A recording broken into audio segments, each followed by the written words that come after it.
JBL is we've broken just back above the 50-day moving average this week. And we broke above there on Tuesday. And we're doing this on Wednesday. We had a nice follow-through day today, kind of pushing up a little bit further. And if you look at the RSI, it's pushing just above 60 right now, which for me implies that the momentum is improving. Because when a stock is in a distribution phase, you rarely get above 60 on rallies, and the RSI will often get very low. And so the whole range of the indicator starts to go down a bit. But when conditions are positive, the whole range starts to go higher. And so the RSI will often become overbought on rallies, and it won't get much below 40. So when the price breaks above the 50-day and the RSI pushes above 60, I can see the short-term improvement in trend, but I can also see the improvement in momentum that suggests to me that it's still part of this long-term bullish story that we've been focusing on. So good, I would say, illustration of combining the tactical, right, the short-term level. All right, if we break above the 50-day, I'm going to pay attention to this chart, but also the momentum that suggests that it's part of this longer-term uptrend. We've just been waiting for that confirmation. I think it might be there. Yeah, wonderful. Well, we're going to go ahead and end our session here, Dave, with something that you actually do as part of your podcast, Market Misbehavior. Again, for folks that haven't caught that, it's a good watch. It's really great stuff. And one of the things you do is you have a mailbag segment that you do on Fridays, and we're going to kind of do something similar here. So one of the questions that we got from one of our IBD Live viewers this morning was on Microsoft, and software has been really interesting, right? I mean, it was going through this whole thing about, it's dead because Anthropic and AI is just going to eat its lunch, and no one's going to need this software because you can just have an AI agent do this stuff for you. But of course, Microsoft, as you mentioned earlier, the hyperscalers and their CapEx, this is one of the big ones, right? Microsoft Azure, the cloud, everything that it's doing there. So today, not a great day, but overall, it certainly seems like take out enemy across the side. Targets are marked for destruction. Out. Look, so what are your thoughts on this one? Yeah, and what's interesting with the sort of the Magnificent Seven, or my viewers encouraged me to call them Dave's Dirty Dozen. I got 12 stocks I'm following now, and it was like they're not magnificent, they're just kind of sloppy. Okay, that's what we ended up with.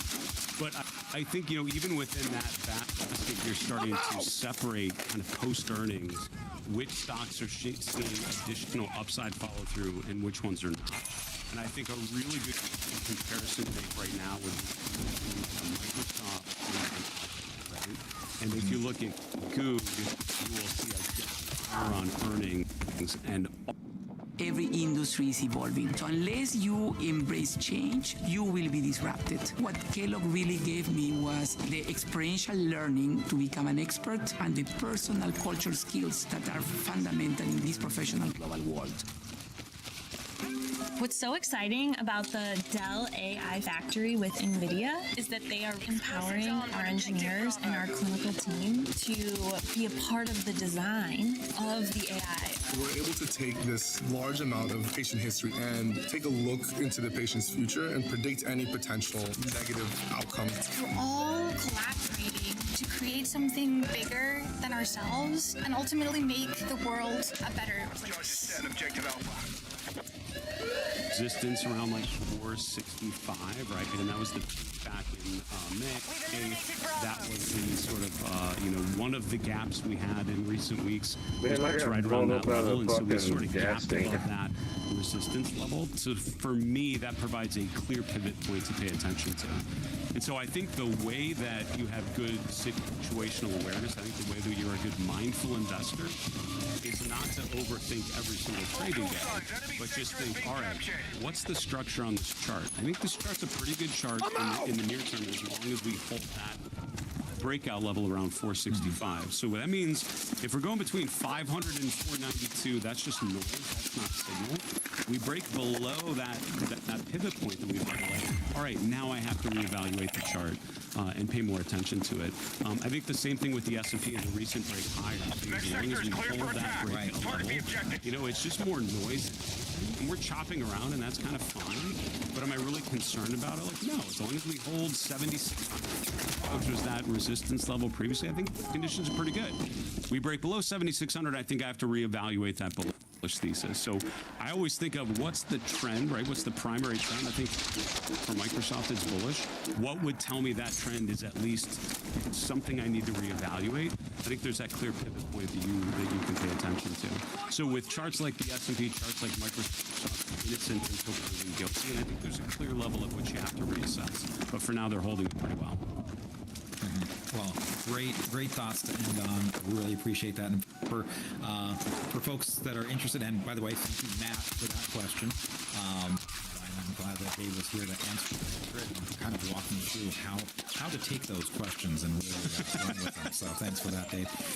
And we'll try and do this every week. We'll take questions from viewers. And so if you want to submit some questions, go ahead and tweet those out at IBD_J. Let's get to big airplane and this shit getting rough, boy. Naked Gun fans. I almost said Top Gun. Different thing there. But yeah, that's at IBD_J Nielsen. And then I should also mention, Dave, your tweet. You got a lot of great information. I mentioned your market misbehavior. I'm going to mention it again because I think it's so good. But also, why don't you go ahead and give your X handle? Yep, I'm at DKellerCMT, and my posts are some ideas, some observations, and hopefully things to make you think. And I find as investors, we need to spend more time thinking about how we think about the markets and not get too caught up in the narrative, but really focus on things that we can control, how we spend our time, what we watch, what we listen to, how we synthesize all that information. So hopefully that's there. Yeah, I like a lot of the terms you use. It's Thaler, between the market misbehavior, the nudge, and for those that haven't read Richard Thaler, another Nobel laureate, and again, he was kind of a protege of Kahneman and behavioral economics. He's got some fascinating books. Definitely read Richard Thaler if you haven't already. Well, Dave, thanks again for being on the show. Again, Market Misbehavior, the podcast. Folks should check that out. Follow Dave. He's a great guy and worth a follow. So thanks for being on the show, Dave. Good to see you, Justin, and thanks to Mike and the team. You guys are awesome. Pleasure to participate anytime. Yeah. That's going to wrap it up for us this week. Next week, we're going to have Don Vandenborg, Chief Investment Officer for Revere Asset Management, another great podcast.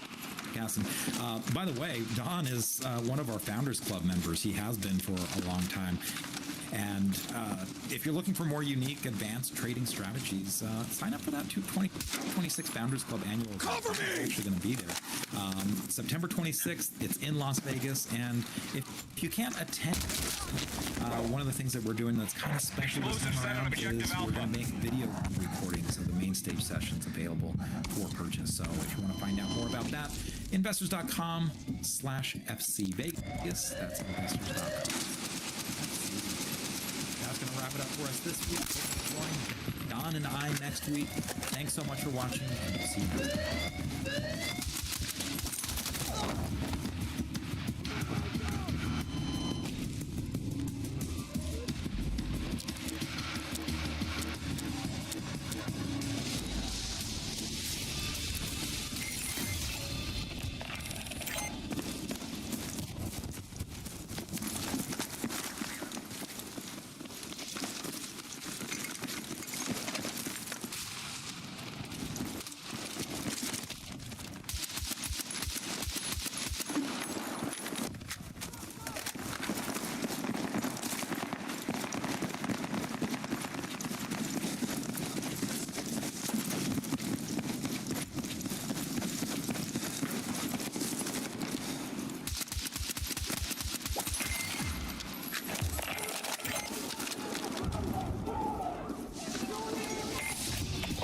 Signs. Take the sector and keep pushing our attack.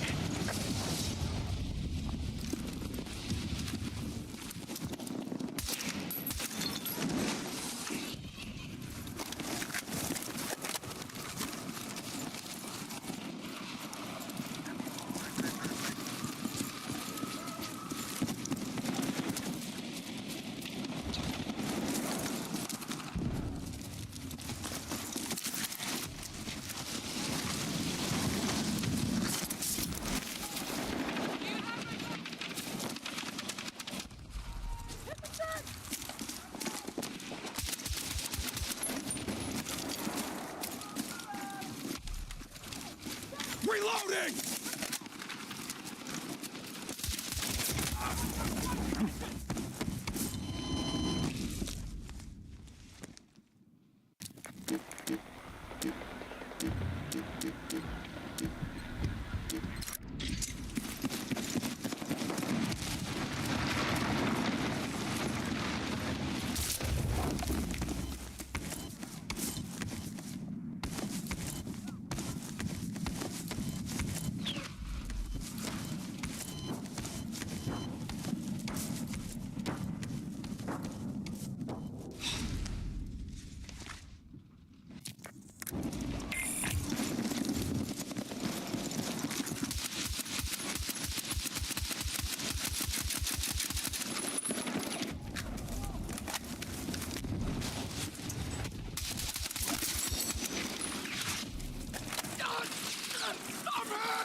Right, we've set charges on Alpha.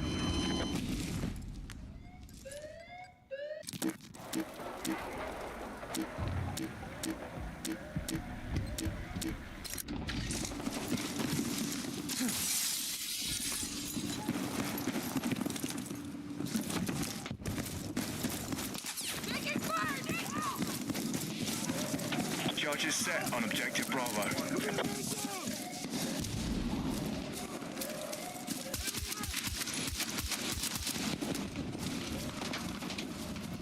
Reloading!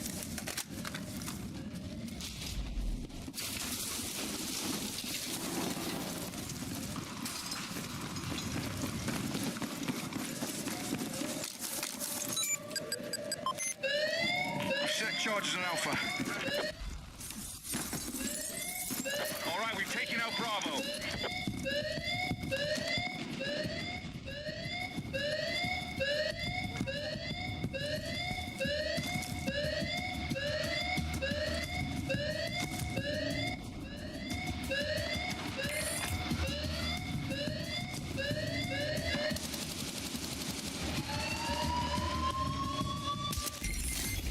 I'm out! All call signs, enemy sector has been captured.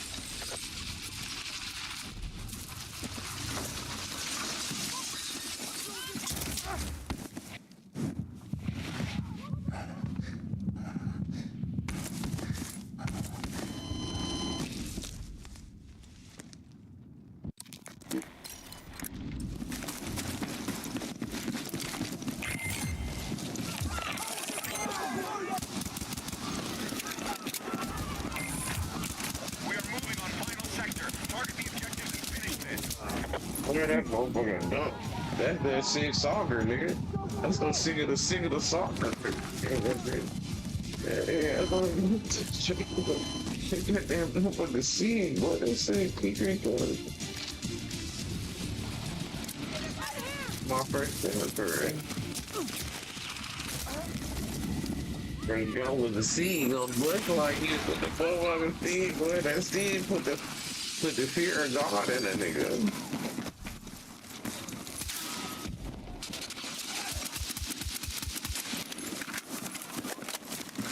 I had to put a fucking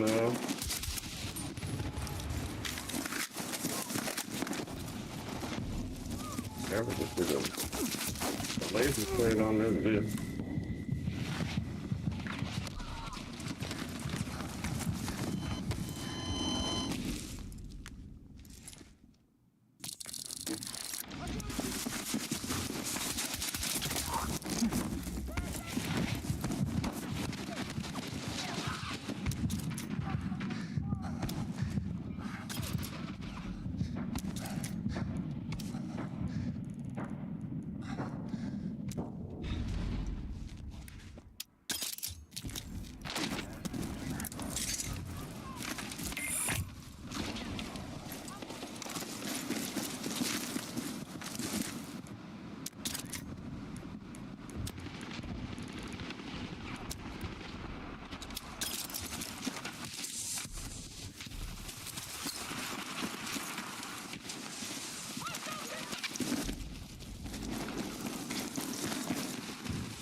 charges on Bravo. We've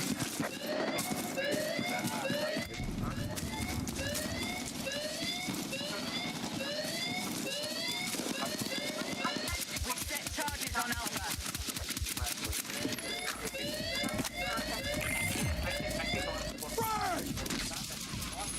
Be advised, our charges on Alpha have been disarmed.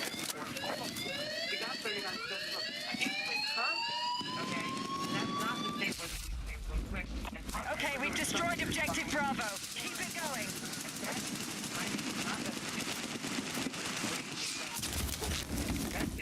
That's progressive, whatever it is. You didn't do the process of their gift. He didn't lose because of that's the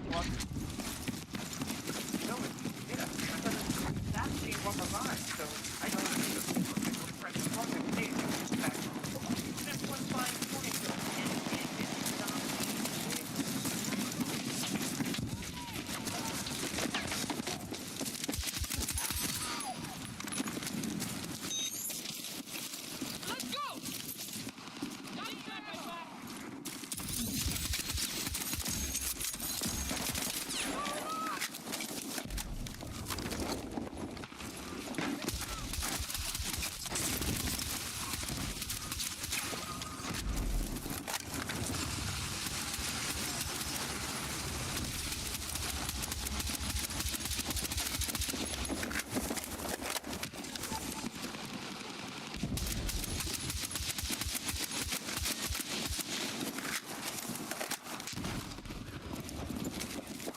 President Hardin, before we begin today's meeting, I would like to read a few announcements.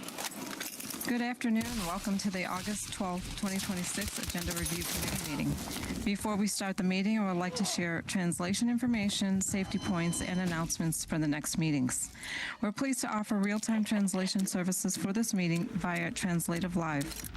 Registered speakers and attendees can listen to the meeting in over 200 languages. If you're attending in person, please visit the translation table for a headset. If you're joining virtually, simply scan the QR code displayed in the corner on the live YouTube stream to access your preferred language. Please note that the primary exit and entrance to the boardroom is the door that you used to enter this afternoon. If you're leaving the room, please use this door. The restrooms are outside the boardroom doors to your left. During the meeting, we ask that you keep all aisles and exits clear. If you need any assistance during the meeting, please waive the attention to get the attention of one of our security officers. Mark your calendars for the upcoming meetings.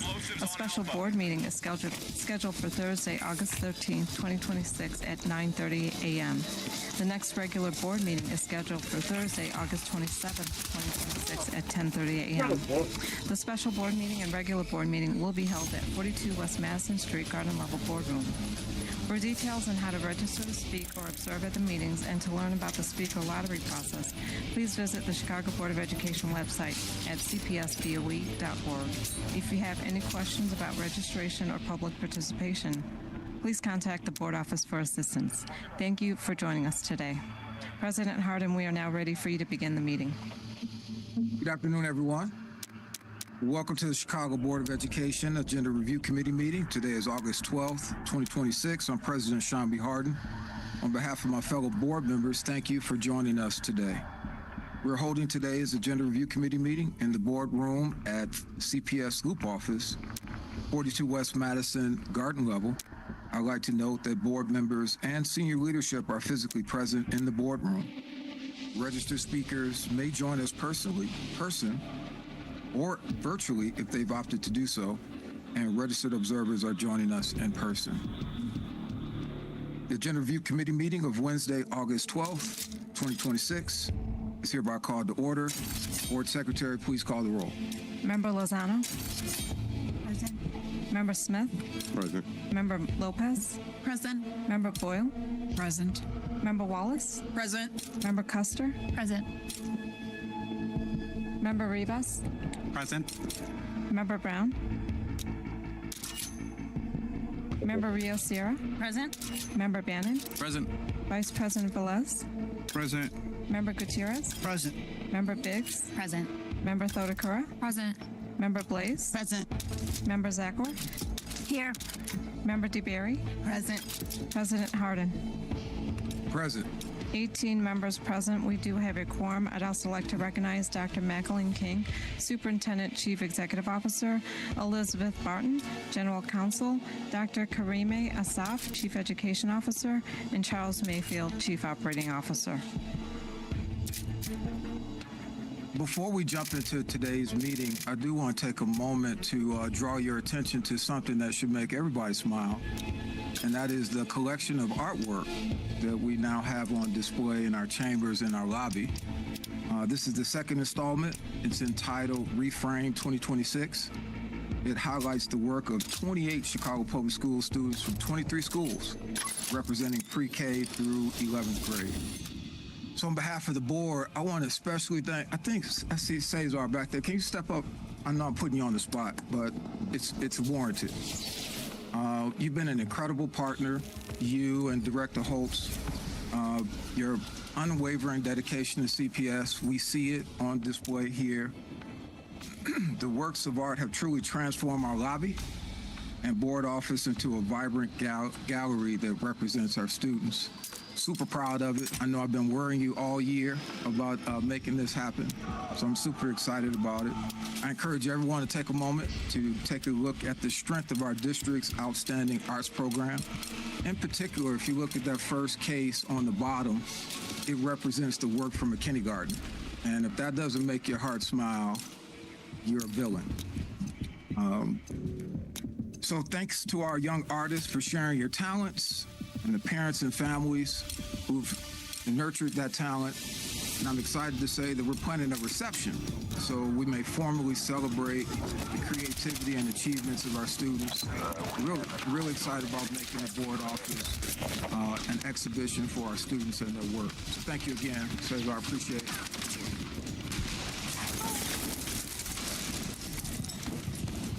The order of meeting will be as follows. Discussion of Agenda Review Committee meeting board items. Discussion and vote on public agenda items. Public participation. We'll go into closed session. Reconvene from closed session. Go into recess. Reconvene from recess. There'll be a discussion of Agenda Review Committee meeting items 1 through 19. And then we will adjourn. We'll now proceed with the potential board item for consideration at tomorrow's August 13, 2026 special board meeting. After the item is presented, board members will have the opportunity to ask questions and make comments before proceeding to the next item on the agenda. Board members will begin with the following board items, numbers 1 BOE and 2 BOE. 1 BOE, resolution of the Chicago Board of Education on a referendum question.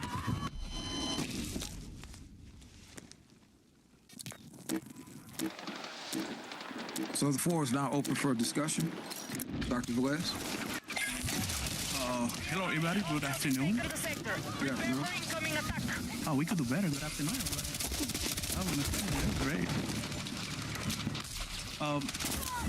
I am putting forward a question in conjunction with this as a fundamental, and this is fundamentally about how we build public support necessary to move our schools from scarcity towards adequacy. The question before us is, shall Illinois use revenue from a surcharge on the millionaires to increase funding to public schools? And the question matters. We have seen our EBF formula adequacy going down to 70% adequacy now, right? 70.3%. So I think this is a critical moment for public education across the state. CPS continuing to operate under the adequacy, right? And the gap between what our students need and the resources available to serve them remain significant. This question is different, but I think it's also complementary to the work that we have already been doing. We have already called on Springfield to increase funding. We have supported progressive revenue resolutions here. And even in our special legislative agenda, we recognize the need for additional state investment in public education. But this question takes takes it a step further, and so it just don't simply ask whether our schools need more funding. It asks Chicagoans whether revenue raised specifically for millionaires should be used to increase funding for public schools. And I think that distinction is very important. So progressive revenue, I think, give us another path. This is not about building a mandate. We know what the evidence-based funding formula tell us about the needs of our schools. This gives Chicagoans an opportunity to tell Springfield how they believe we should begin paying for it. And let's be clear about this. This is not us, the board, imposing a tax. We're asking voters to make their voices heard on a specific approach to generating additional state revenue for public education. We have been spending years documenting the funding gap, and now it's time to call for progressive revenue. I respectfully ask my fellow board members to support placing this question before the voters of Chicago. Thank you. Are there any more comments or questions on this matter? All right, there being none, we'll move to the next. 2 BOE, resolution of the Chicago Board of Education on a referendum question. Board Member Wallace. Good afternoon, everyone. I'd also like to offer an advisory referendum so that the voters, our neighbors, have the opportunity to give their opinion. Should the City of Chicago require owners of long-term vacant or underdeveloped commercial or investment property to pay an additional annual charge that would support Chicago public schools? So my family walks or uses public transportation to get around the city. And as we travel, we notice and have had conversations about why lots or buildings sit vacant or abandoned in certain areas of the city, and how that impacts not only the opinion of people unfamiliar with the areas, but also those who live in the communities. There's research that suggests they are not just an eyesore, but there is a connection between abandoned buildings and vacant lots with violence, fear, and can even contribute to poorer health. And it's not just correlations. Researchers randomly assigned unsightly vacant lots to be cleaned, landscaped, or left alone. Landscaped lots showed significant improvements in residents' mental health, with feelings of depression declining by as much as 41.5% compared with the control group, with even greater effects in neighborhoods below the poverty line. We often talk about the safety of our students inside of CPS buildings as being essential, and that is very true, but traveling to and from school is also very important. Safe passages to schools should also include healthy, cared-for blocks, not routes characterized by discarded items, overgrowth, abandoned properties, and prolonged disinvestment. These lots and abandoned properties could become housing for families. Gardens, green spaces, recreational spaces, parks developed into jobs, or any number of neighborhood assets. Instead of allowing the cost of prolonged vacancy to fall entirely on residents and taxpayers, these annual charges on the owners of these properties could be directed towards Chicago's children and Chicago public schools. I'm hoping that everyone is able to understand how I am seeing this as a holistic approach to our children's safety. Able to vote yes on adding this referendum to the ballot. Thank you, Member Wallace. Are there any questions or comments? Member Zakor.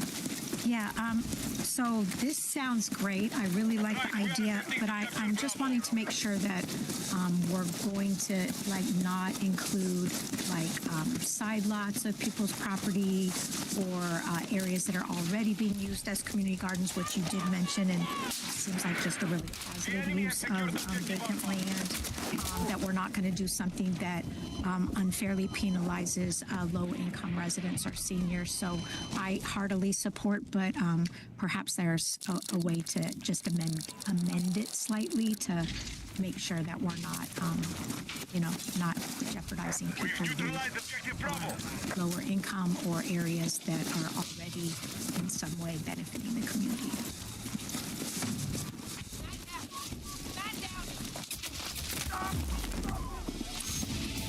Thank thank you, board member Zachary. So right now, this is just in vacant or under development commercial and investment properties. So it's not intended to be for people who maybe bought the lot next to them in those dollar lot sales that are just expanding their property lines. It's specifically for vacant and underdeveloped properties.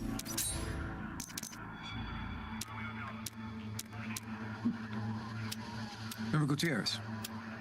How are you going to determine that in terms of if I bought 10 lots from the city that I eventually want to either build affordable housing and or do community gardens? Would that subject me then to the tax? I hope no one feels that it's an attack, but it's prolonged. So this would be. Okay. Oh, I'm sorry, a tax. I'm sorry, I thought you said a tax. I apologize. But this would be prolonged. So this is seeing properties that have sat abandoned for many years without the barriers of, getting zoning and all of that. It's beyond that point. Member Thorpe. These are both advisory questions, and the purpose of an advisory question is to get the public's input and advice on whether or not this is a policy that the public would support. There's many nitty-gritty details for both of these that would be worked out by an implementing body about what that would actually looks like, but I think there's been some public discussion on whether this just bare minimum surface level proposal of a tax on vacant properties is a good idea or not. And I think one piece that people who could implement this need to consider is, does the public support it? And so by us being able to put this on the ballot allows for that first step for the public to give us their advice on whether or not this is something they would support. Member Brown. I just want to commend you both for both of these resolutions. I'm feeling good about this board being a bearing body. One of the things that my dream is at the end of my tenure, we have actually solved the limited funding crisis. That is not a generational thing that is just a talking point that people say over and over again, but that we actually lead. That we actually lead and we solve the funding crisis in the state of Virginia. I would just share that most of my young adult life, I lived in Bronzeville from maybe 1990, 89, 90 to 2006. And when I first moved into Bronzeville, it blew my mind when I learned the history of Bronzeville. And then, when I moved there, it had the third highest concentration of vacant lots in the United States. And it was, many of the lots were held by people that Board Member Wallace just spoke about. Folks would hold lots for years. And life would expand in the neighborhood, and then you look up, and all of a sudden, you see a sign that says condominiums on sale for $600,000, $700,000. And I think that engaging the public on this is the right thing to do. And again, I just want to say, I want to commend you both for being forward-thinking and moving this forward. Member Rivas. Thank you, Mr. President. My question related to this is actually something that Member Thotokura just mentioned. So who would be the governing body that implements this tax? And I'm also concerned around, who gets to decide whether the property is not developed, underdeveloped, or would like the mechanism for someone to be able to appeal this additional tax on the property. Because I'm assuming then these empty lots that you're considering, these long-term vacant or underdeveloped commercial investment properties are also still properties that are paying property taxes to be able to be maintained and owned.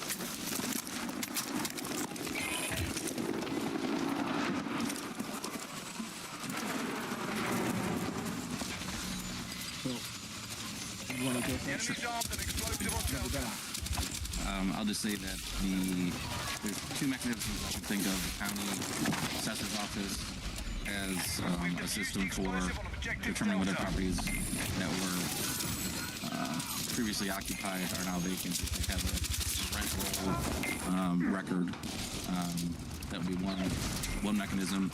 The other mechanism would be the city also has a vacant property list. But again, those are just two mechanisms I can think off the top of my head. But again, this is just an advisory referendum. The details can be worked out in the future. This is just to gauge public opinion whether a concept like this is supported. I respect trying to figure out how this would work exactly, but I think that's a future discussion. I think it's worth putting this referendum on the ballot to figure out whether we should take that next step. Member Boyce.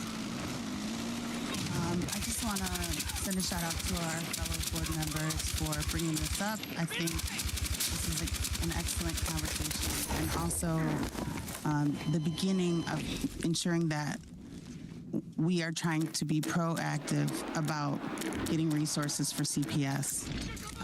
We can't levy taxes, obviously, but we can start the conversation, and this is critical at this time. Additionally, my community has a ton of vacant lots. They fill up with trash. People leave. It's where people dump construction materials. There was just a woman that the city finally caught up with who had 800 lots of vacant land, and she lived in the suburbs. And so can you imagine living next to one of her properties where there's just fly dumping, there's just nobody taking care of the grass, it's being next to one of the lots where some owner is just collecting properties is a nightmare because you have really no one to go and help. You have no one to turn to for assistance because it's private property. So I applaud at least starting the conversation. I don't know where it lands, but I really am really proud that our board members know that we have the ability to put up referendums on the ballot, and that we're taking advantage of that to start the conversation of this is a possible way that we could provide more revenue to our budget, which obviously needs some assistance. So thanks, guys. Member Lopez. Order Thank you, filled. Board President. Thank you for introducing these two resolutions. I'm definitely always glad that we're talking about solutions. I know oftentimes when we talk, whether it be with Springfield or locally here in the city of Chicago, the question when we're asking for more funding is where is the funding going to be coming from? So coming forward with potential solutions, and this is just the first step. I had a question regarding the one about the vacant lots. Wondering if there's a list of how many properties are considered vacant. And then the other, second one is also thinking about CPS, given that there are buildings, that we recently have been able to sell them. They were vacant for a very long time. How would this work for properties owned by city that have not been developed or they've been vacant? Would this also apply to them? I know it says on commercial or investment properties. And finally, just want to make sure, I believe, for Member Wallace, you mentioned that this is more for, those are kind of making out of it, not necessarily individuals just living in the community. Because I'm thinking of not an added burden to just our regular community members that, they're just living life, and they might have the property next to them where they host family gatherings in the summer. So definitely not trying to be an added burden, trying to take some of the burden off. With that disinvestment comes a lot of different health issues, a lot of disinvestment leads to more disinvestment. So if a neighborhood isn't doing well, schools aren't getting the property taxes, those schools end up closing. People end up having to travel out. Jobs aren't coming in, so people end up having to travel out. Those dollars are now leaving that area. It just becomes a cycle. So this is just a way to try to generate from those properties that are not providing dollars for that community right now to be able to find a way for them to provide those kinds of funds. Thank you.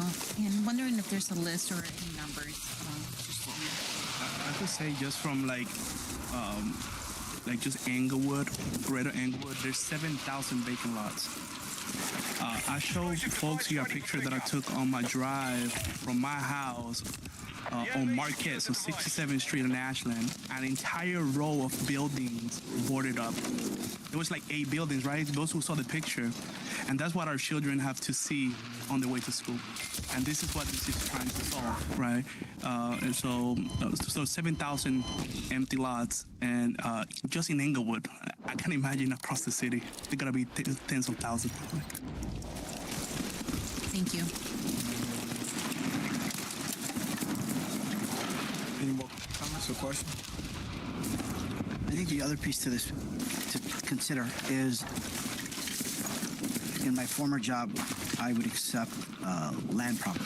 And one of the rules that the city has is that when you take a piece of property as ownership, you have to do upkeep, right? So you have to provide a fence, you have to cut it and stuff. And so it would be really interesting to look at that data and information in terms of those folks who are getting fined versus not being fined. I would add that to your equation.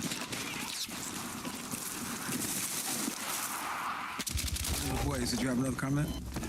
This just also goes back to, I believe it's the Daily Administration and the Dollar Lot Program. So if you lived down the block, you could get the property for $1, and I think a lot of people took advantage of that.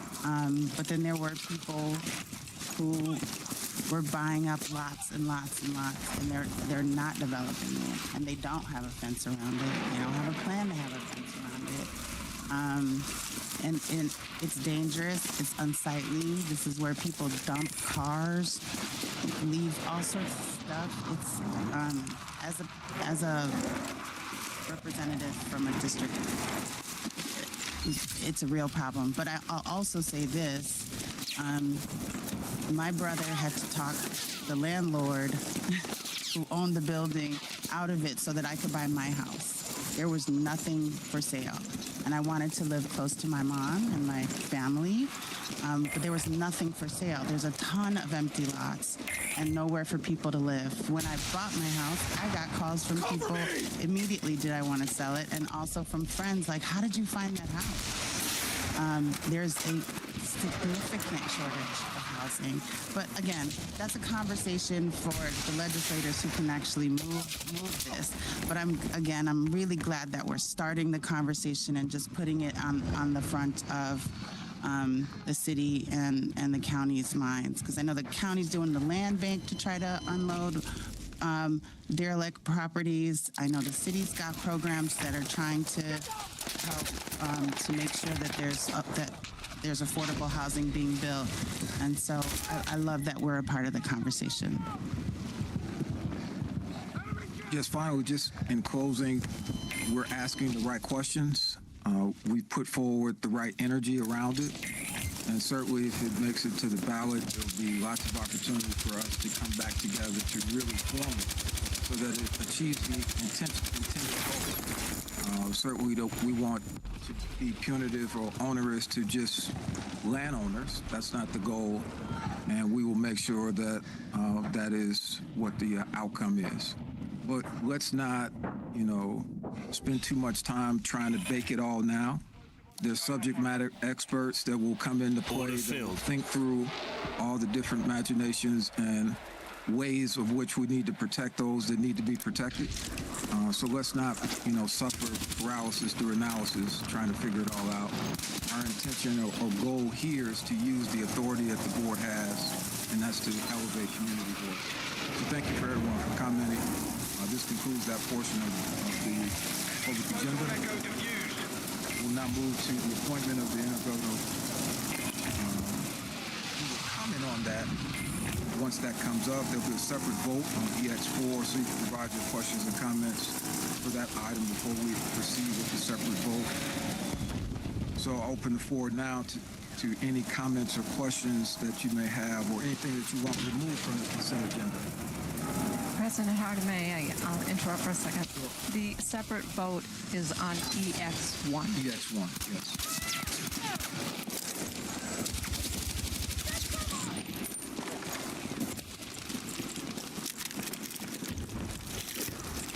There being none, we'll now proceed with the vote on the public agenda items. Board Secretary, can you please proceed? President Harden, I'll continue with items from the Superintendent Chief Executive Officer that require a vote. EX2, as noted on the public agenda, is to appoint Chief Officer. So the action before the board for EX2 is transfer and appoint Chief Officer of Multicultural, Multilingual Education, effective August 17, 2026, William R. Klee. The final report will be included in the agenda of action. I'll continue with EX3. EX3, as noted on the public agenda, is to appoint Chief Officer. So the action before the board for EX3 is transfer and appoint Chief of Schools, Network 5, effective August 17, 2026, Tiffany Brown. The final report will be included in the agenda of action. I'll continue with EX4. EX4, as noted in the public agenda, is to appoint Chief Officer. So the action before the board for EX4 is transfer and appoint Chief of Schools, Options Network, effective August 17, 2026, Bridget Swenson. The final report will be included in the agenda of action. Is there a motion? So moved. Is there a second? Second. Explosive charge in enemy hands. We'll now proceed with the electronic voting. Board members, please cast your vote.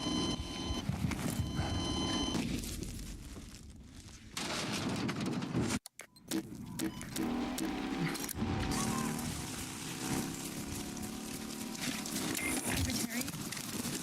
I don't see it on my end.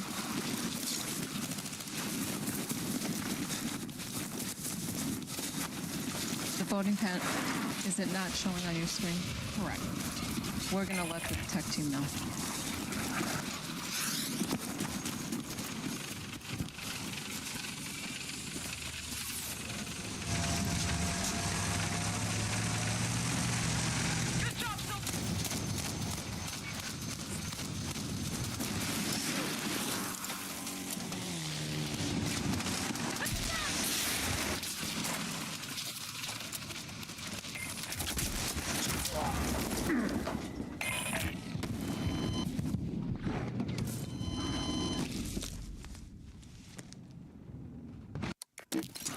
I think it's...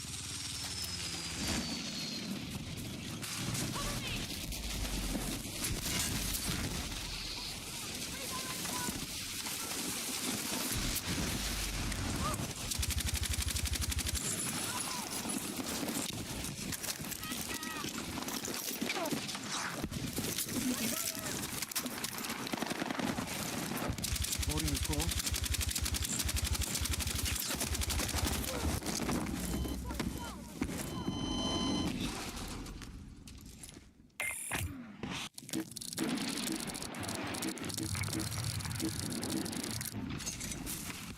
The ayes have it. 17 ayes, 0 nays, 0 abstentions.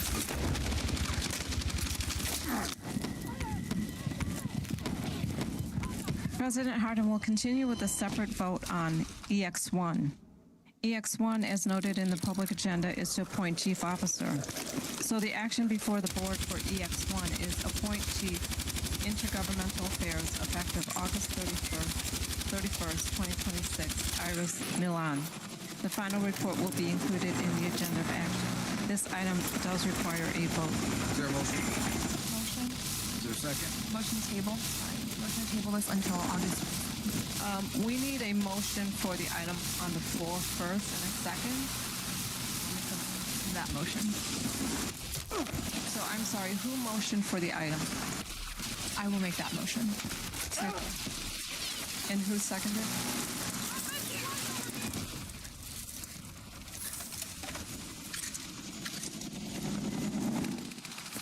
President Harden, the item can be opened up for on the floor for discussion. I have a motion to table this item until our meeting on August 22nd. Second. Was that Board Member Zachary that seconded?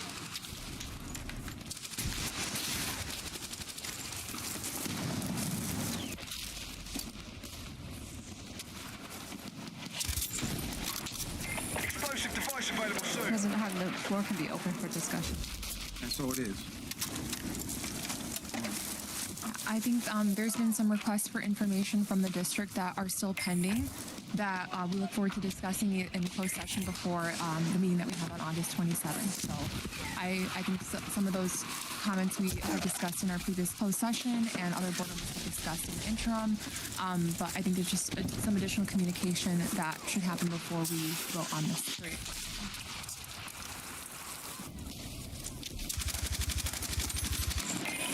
Member Board. Member Rivas. Explosive, ASAP. My comments were related to believing we were going to vote on having an IGA chief today.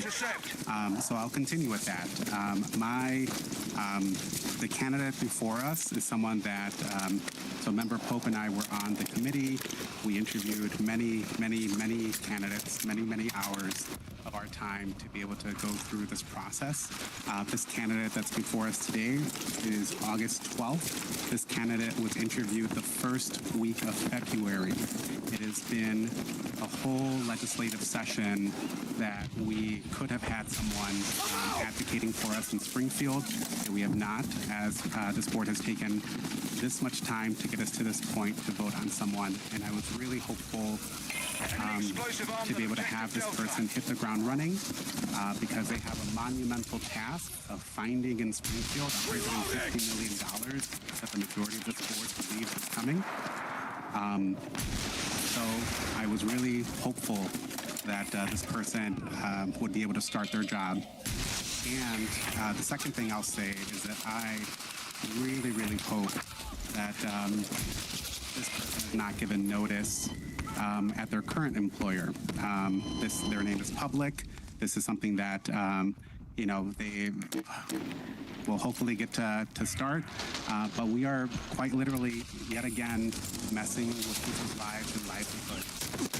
And I don't want to be part of that. People have families to feed, mortgages to pay, and I'm really hopeful that this does not jeopardize this current person's current employment as we are yet again pushing this, considering that it's been, 6 months, 7 months now since they began this process. Thank you. Member Boyce. I too share Member Rivas' concerns about making sure this position is filled. This is a critical position at this moment. We are looking for $150 million in our budget, and so we need to be assured that the IGA person has the relationships and the wherewithal to know how to get us over the finish line. And I feel like some of the board members have some additional questions. And I hope, too, Member Rivas, that the candidate did not quit their position, because no self-respecting IGA person would quit their job without knowing that they have the votes, that the vote has been done. I mean, that's just sort of lobbying in IGA 101. So I'm sure that's not an issue. But I want to make sure that everybody here is comfortable with how we move forward. And because this is a critical, it really is a critical component to how we all pull together. I think one of the big initiatives is to make sure that all of our labor partners, CPS, families, everybody is on the same train to make sure that we have the funding for that CPS deserve. And it's going to take an incredible leader to make sure, to wrangle all the cats and make sure that we get over the finish line here. So I'm excited to learn more about this candidate and to make sure that we've got the guardrails in place so that everyone's on the same page in terms of expectations. Member Biggs. Thank you. We have not a moment to waste to get an IGA chief in place. The district provided us with notice and a recommendation via email in early July. We were ready to vote at the end of July in the July board meeting, and our board president chose not to place that on the agenda. And I don't know why, again, we would continue to delay a vote on such a critical position when a complete process has undertaken. Dr. King has clearly made a recommendation. The folks who spent time interviewing have made a recommendation. I don't know what else there would be to learn that would cause us to delay this vote any longer. An explosive on objective Bravo. Member Smith.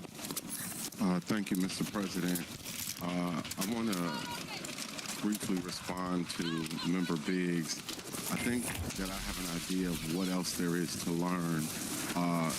Once again, our superintendent made a recommendation that we don't seem to be poised to respect her leadership and follow. She made a recommendation about a balanced budget. And we said, no, we know better at the last minute. She made a recommendation about an intergovernmental affairs chief, someone who we say we want to go to Springfield. We want this money now, but yet we want to put on hold hiring the person who would advocate in Springfield for the money. Well, here's my revelation. It is that I have been lobbied actively by another candidate who has called me and told me to vote no on the superintendent's pick for IGA.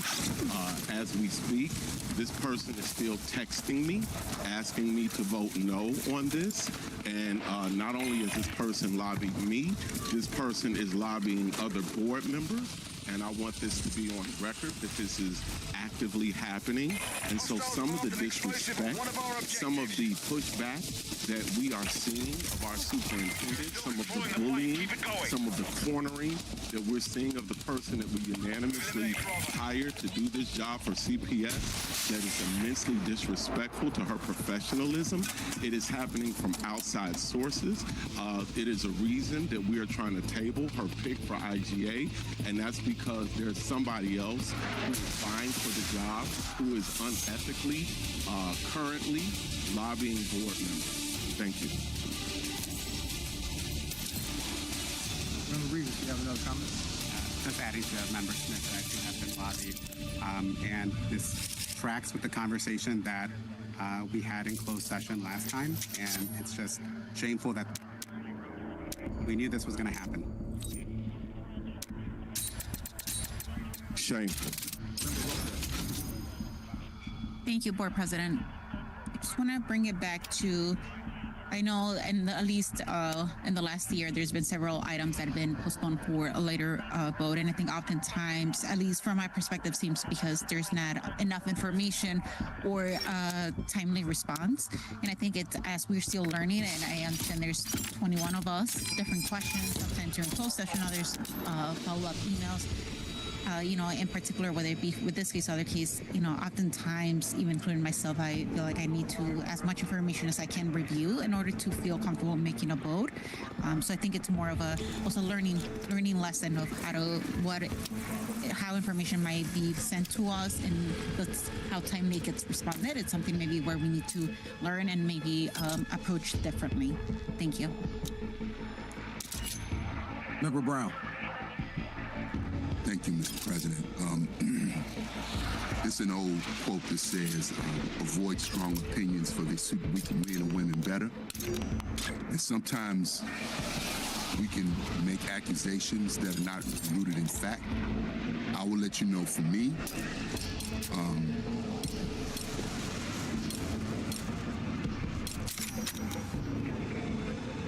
I would just say that I unite with what Board Member Lopez just said. I think for this critical position in a democracy, we have the right to ask questions, and we have the right to make sure that we're comfortable with a position because ultimately we're responsible. And this critical moment where we have to advocate, we have to do differently than this institution has done historically, and actually not just get the $150 million, but to solve the structural deficit that exists in Springfield, you have to have somebody who has those chops, who goes to Springfield, that has the relationships, that has the fire. And so I have questions. That does not mean I do not respect the superintendent. There's nobody that respects this superintendent and will stand with the superintendent and critical moments more than me.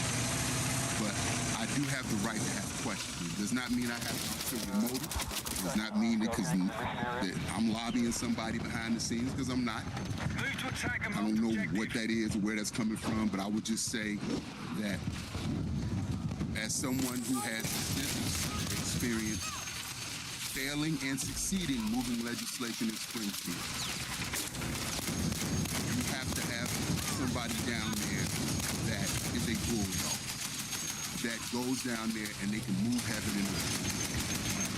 Because moving political will in Springfield, particularly around school funding, is not an easy move. It is a major move. So I want to speak directly to you, Dr. King, because I don't like how they talk around. It is not, for me, it is not a point of not respecting you, not wanting to support whatever recommendations you're making. I think what you're getting from me, and I think from other board members, is just the need for us to chop this up, to talk about it, so you understand kind of where we're coming from as a board. Our job is not to be this corporate entity that just rubber stamps everything that comes across our desk. Our job is to enact democracy, and this is a part of it. And I would just say it, I'll close I think this is another example where multiple things can be true. Certainly the board has and should use its authority to ask questions. But there's a responsibility to ask the questions in a way that doesn't impede progress. And we have to strike that balance. When there are deadlines and clearly work has been done to evaluate candidates, and part of the reason for the delay in getting to this point was to ensure that we had ample opportunity to evaluate the candidates and hear from Dr. King based on her recommendations. That was the reason Board Member Biggs for the delay.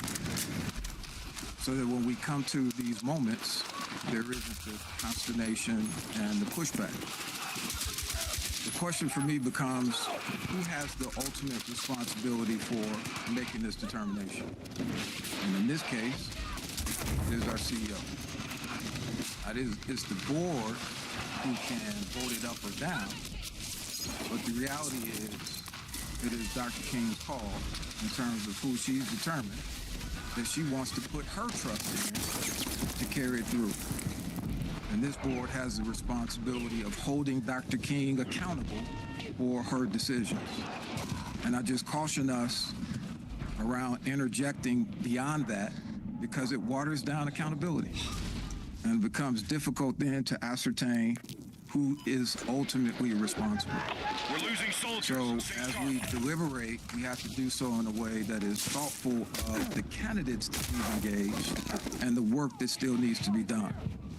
And so, for this matter, I know we've spent extensive time talking it through, evaluating, getting feedback from board members on who should represent the district. And so I just caution us for, yet again, extending this deadline. There is very little new information that we have into this decision making that will materially change what's before. So I just wanted to interject that piece.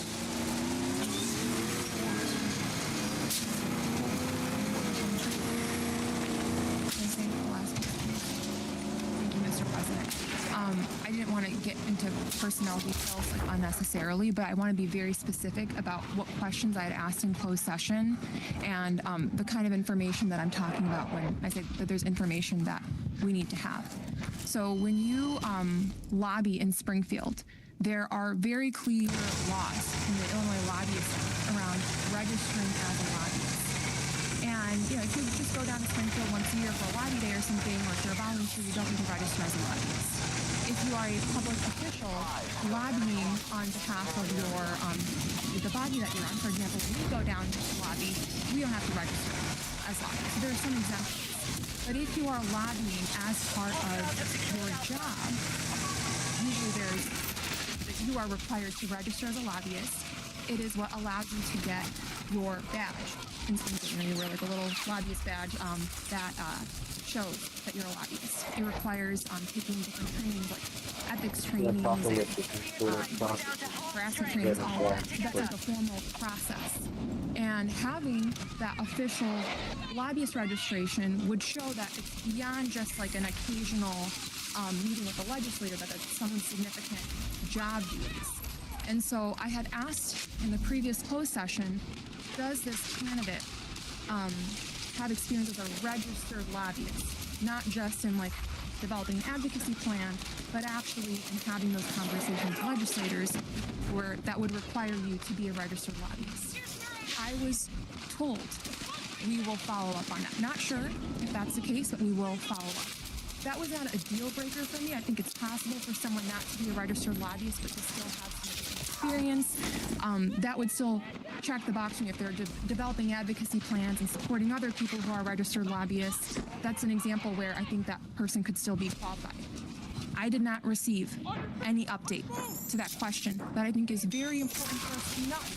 And I was given that commitment during closed session. So then I just went ahead and I searched it up myself on the Illinois lobbyist search. You can search who's been a registered lobbyist.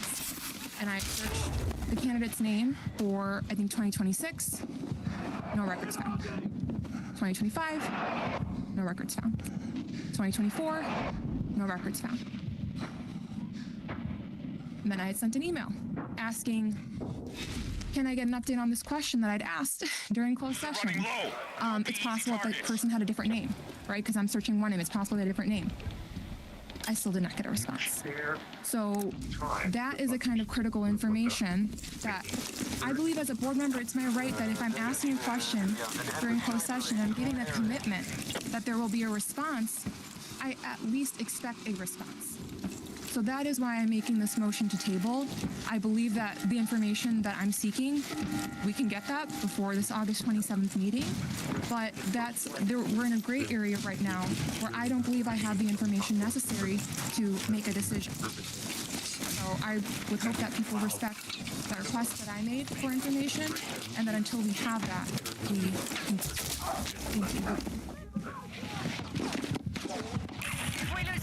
I would say, just given again the significance of the role and the amount of time that has been put in, we can get that information to you probably within 20 to 30 minutes from now, as opposed to delaying what is a critical move that the board needs to make. So respectfully want to acknowledge your request for additional information, but it shouldn't be at the consequence of us not moving this critical agenda forward. So let's work to achieve that as opposed to delaying what is a critical move that this board needs to make.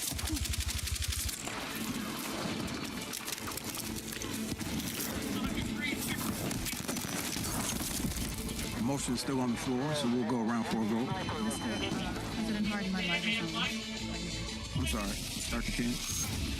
I just wanted to state that that is not a requirement that was on the job description, so we cannot hold that against any candidate that applied. And I did share the update. I want to acknowledge that information about the lobbyist did not reach Board Member Thaddeus, but I did share that with her. And because it is not a requirement to fulfill this job, we cannot hold that against the candidate. But I have provided the information, and I do extend my apologies for that follow-up, that piece of information not making it to you. I do also want to state that this job has been vacant prior to my even joining as interim, and understanding that we have a ginormous task, which we welcome going into the legislative session, and that this is a management decision that I have to ask you all to trust that the team that interviewed, and I thank all of the board members that took the opportunity to join the interviewing team, because that would have been the best opportunity to really delve deep into the candidates and really screen for the criteria that board members feel is most important in the candidates or in the ultimate team member to have. So I do want to just state that it's very important that this position is filled now. As you all know, the work for the legislative session starts now.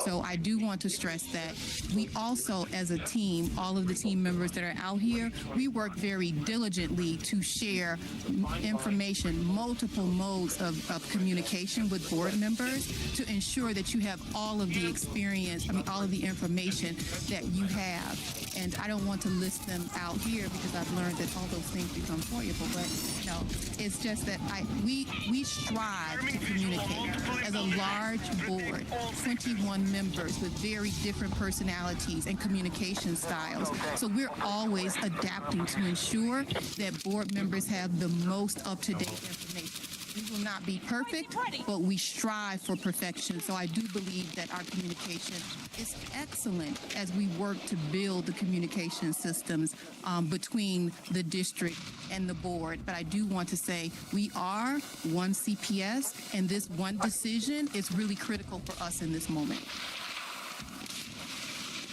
We have secured objective Alpha.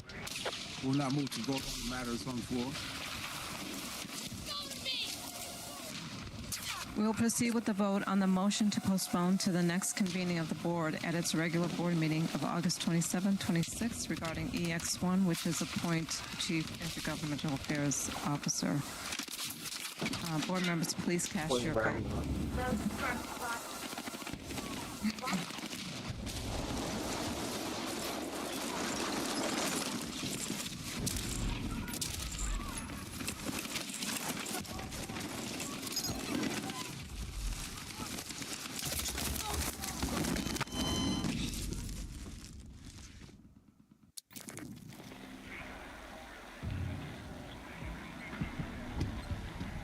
Voting is closed.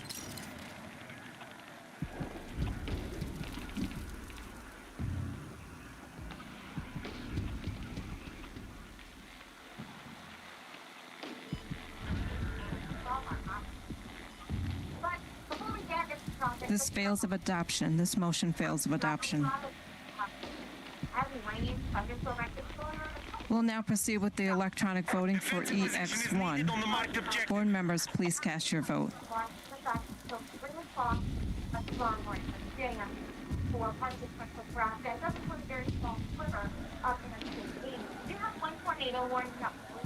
about this is not going to last for long. This is right over the high end of the rack, so it's a smaller town, but nonetheless, it's a town in general.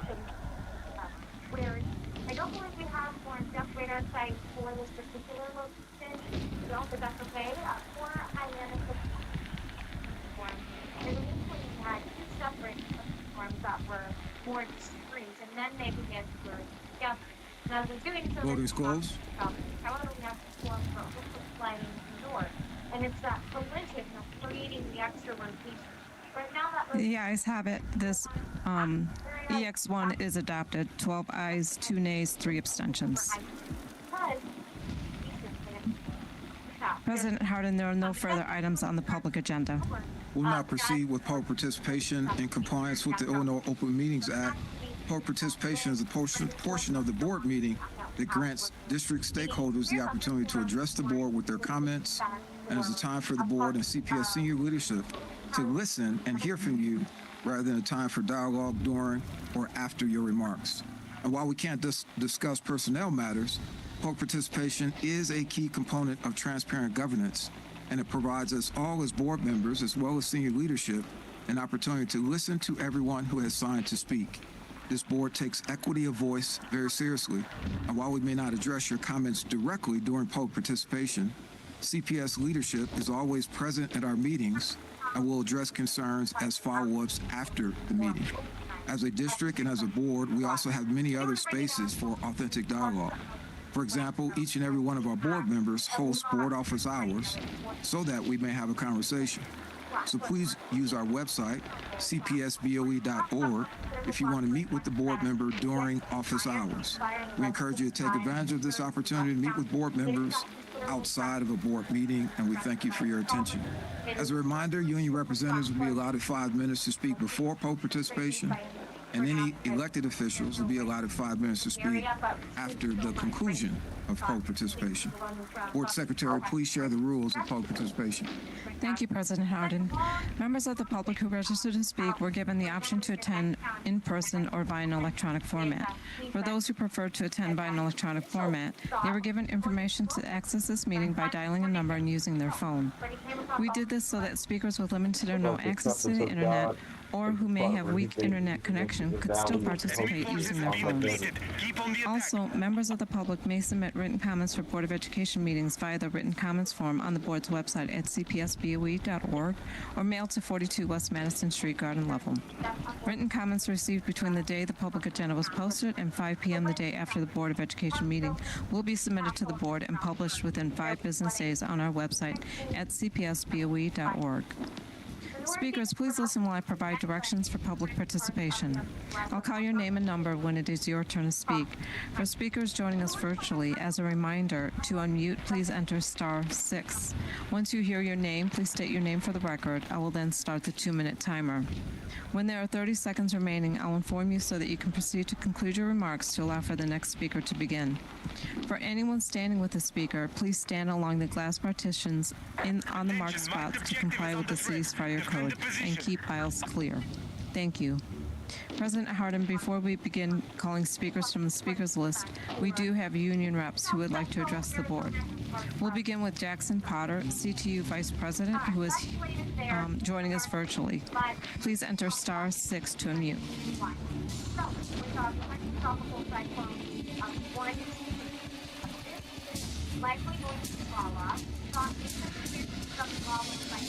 Hostiles have taken the sector. Prepare for Jackson Potter, please enter *6 to unmute. Yes, I think I'm unmuted. Thank you for this opportunity.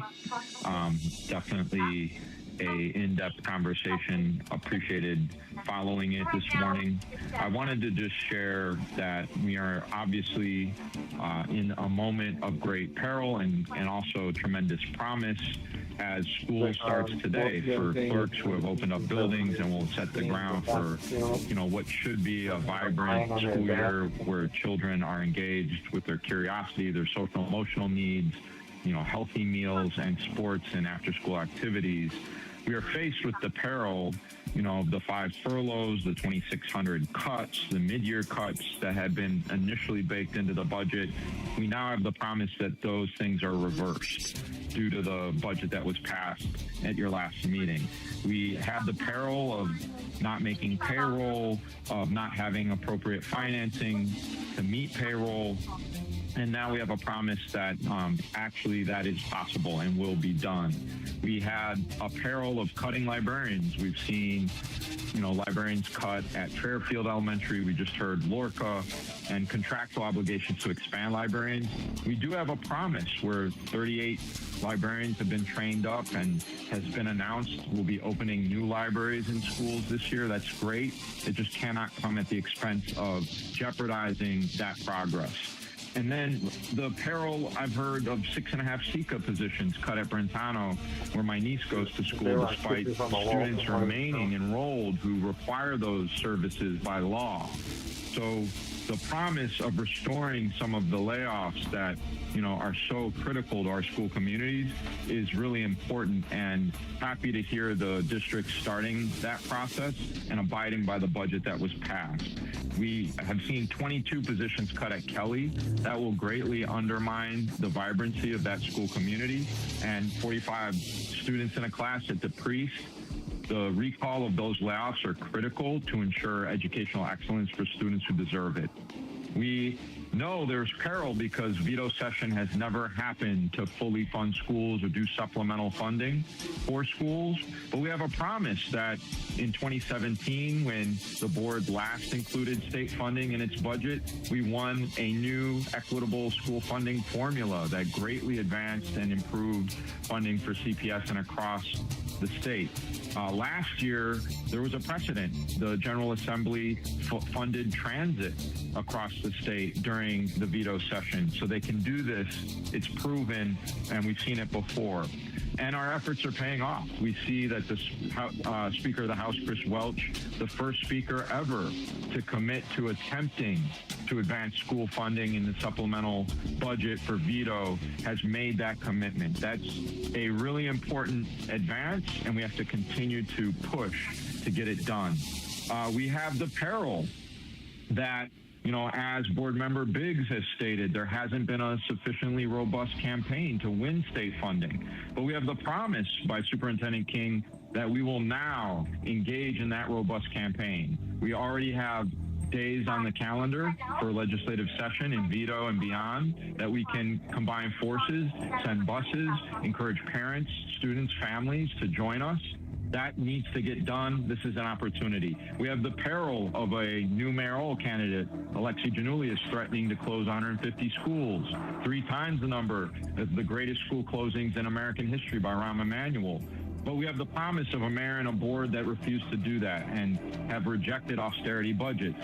And lastly, what you were discussing today, we have the peril that billionaires who got the biggest tax break in U.S. history by the Trump administration, you know, are confronted with the promise you're making today to have a referendum question that passes unanimously, it should, to build upon the momentum to win the schools our students deserve and tax the millionaires and billionaires who can pay for it and have made record amount of profit and have sufficient income to ensure our students, families, and communities are not dealing with Medicaid cuts, food assistance cuts, and now school layoffs. Thank you very much for your time and your effort. Thank you for your comments. The next union rep is Caroline Rutherford, CTU Vice Chair of Charter Division.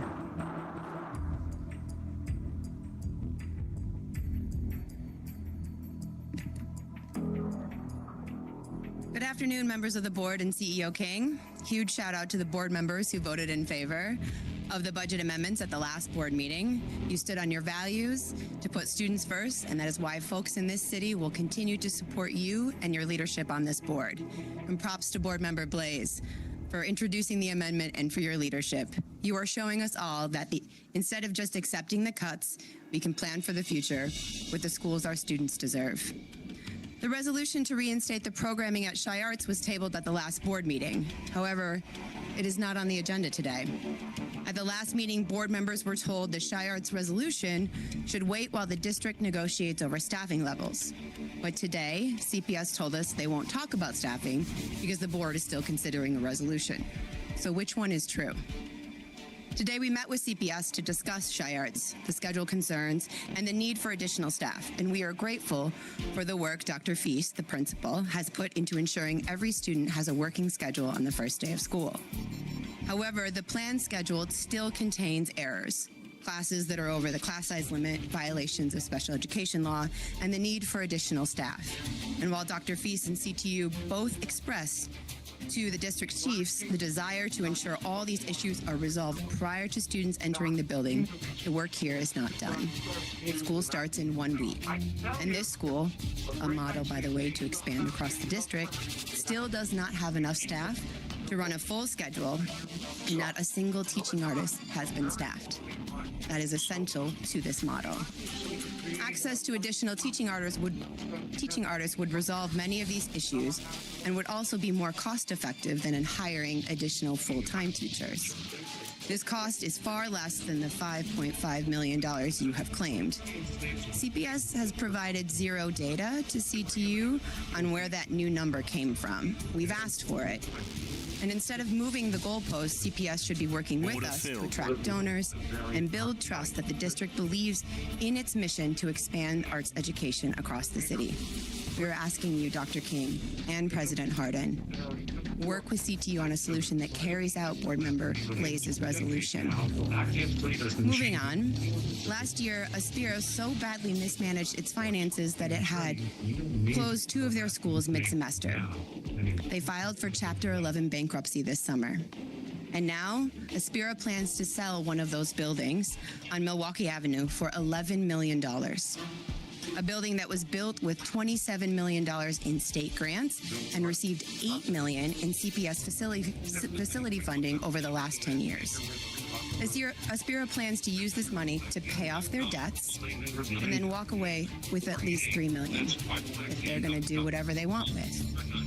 All of this is a violation of state law and the contract CPS has with Aspiro, and both require all property and assets purchased with public funds to go back to the district.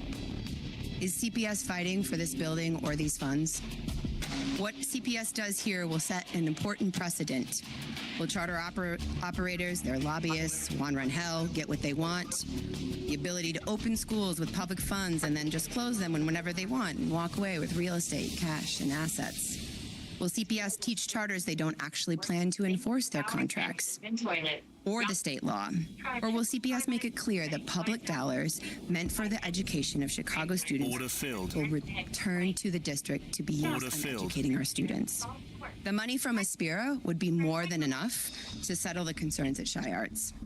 We cannot let the district get shortchanged when a bad actor who harms students and left CPS with a tab is allowed to just walk away. And finally, I want to provide an update on the cuts Acero made to our bilingual staff. We have met with Acero to review their finances, and for the last 5 years, they have created a balanced budget that ended with 2 to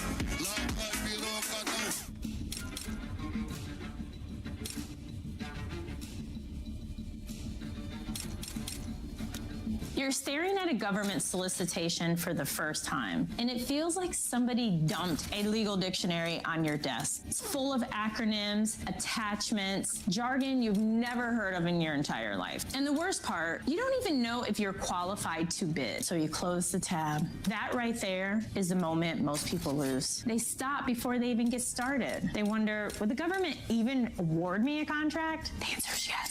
So they quit before they even get started. In this video, I'm going to show you exactly what to look for in a posting, AI prompts that you can use, and a clean approach to make a go or no-go decision. I'm not going to just walk you through it once, but twice. I'm going to provide state and local opportunities as well as federal government opportunities. In case you're wondering, my name is Dr. Kizzy Parks. I have been in this space since 2007. Been awarded over $50 million in federal government contracts. I have active contracts. I'm on contract vehicles.